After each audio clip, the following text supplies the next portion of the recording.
ايه، او بتقول ايه حكم هجر الزوج للزوجة لمدة 6 سنين مسافر بيشتغل في دولة بره مصر ومش راضي ينزل اجازة ولا يبعت ياخدني انا وابني، وخلاص بقيت مش قادرة على الفراغ اللي انا عايشة فيه لوحدي. 6 سنين لو كتير. مش قادرة تقول له لو مش هتنزل طلقني.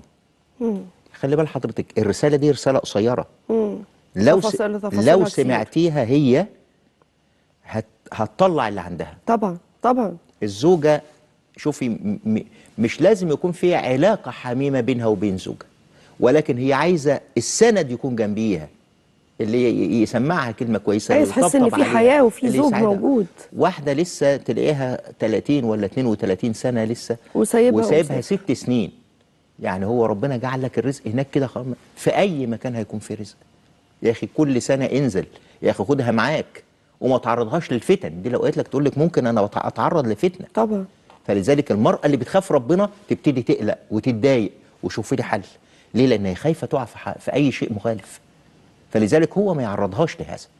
فيعني يا تقول له اتفضل انزل، يا تاخدنا معاك. شايفه انها مش قادره تصبر تقول له طلقني.